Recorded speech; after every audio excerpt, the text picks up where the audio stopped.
खुश आमदीद। आज हम बात करेंगे कुर्बत के फन पर। ये सिर्फ जिस्मों का मिलाप नहीं बल्कि इससे कहीं बढ़कर है। ये एक ऐसा रक्स है जहां जज्बात, खूबसूरती और बाहमी एहतराम मिलकर एक बिल्कुल नई धुन बनाते हैं।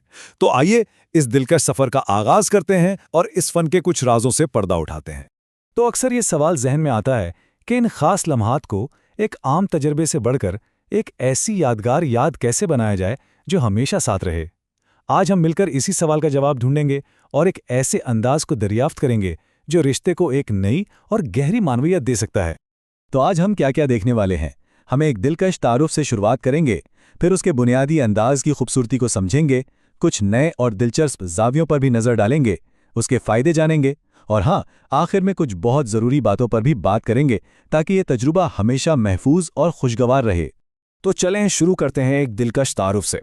ये सिर्फ एक पोजीशन के बारे में नहीं है, बल्कि ये समझने की कोशिश है कि आज के दौर में कशिश और बाहमी एहतराम कैसे एक दूसरे में घुल मिलकर एक खूबसूरत और ताकतवर ताल्लुक़ की बुनियाद रखते हैं।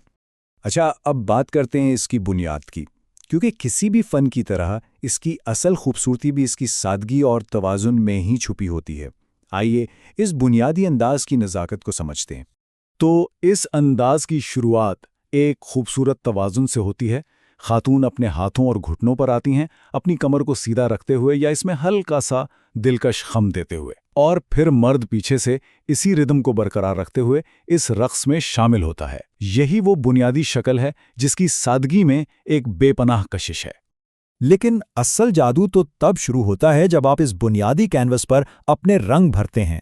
ये नए जाविये और छोटी छोटी तब्दीलियां इस तजर्बे को आपका अपना बनाने का मौका देती हैं, जहां हर हरकत बाहमी खुशी और रजामंदी की एक नई कहानी सुनाती है।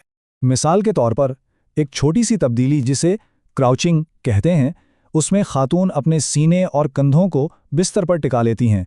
ये मामूली सी हरकत कुर्बत के एहसास को एक नई गहराई अता कर देती है और पूरे तजुर्बे को मज़ीद शदीद और ज़ाती बना देती है।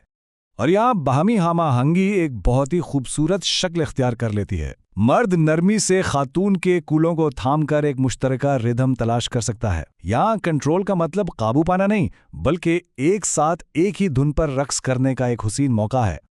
और कभी कभी सबसे बड़ा फर्क एक बहुत ही छोटी सी नाजुक सी हरकत से आता है, जैसे कि खातून का अपनी रीढ़ की हड्डी में एक हल्का सा खम पैदा करना। ये मामूली सा जाविया एहसासात की पूरी दुनिया बदल देता है और हर लम्हे को मजीद मुनफरिद और नाकाबिल फरामोश बना देता है।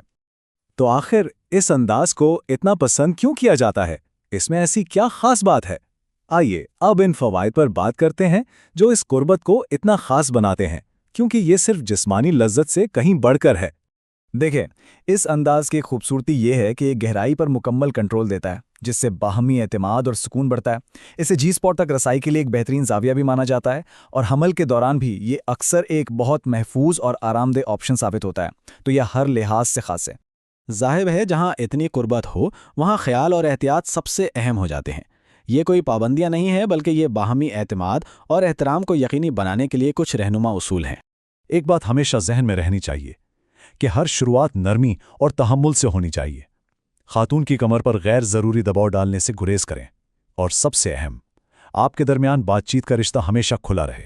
अगर ज़रा सी भी तकलीफ महसूस हो तो फ़ौरन रुक जाएं, क्योंकि बाहमी सुकून ही इस तजुर्बे की असल रूह है। और आखिर में बस ये याद रखें कि बेहतरीन कुर्बत का असल राज जिस्मानी आहंगी में इतना नहीं जितना ज़हनी और जज्बाती मिलाप में है, क्योंकि जब दो रूहें एक दूसरे में ढल जाती हैं तो जिस्मानी ताल्लुक खुद ब खुद एक लाजवाल फ़न बन जाता है।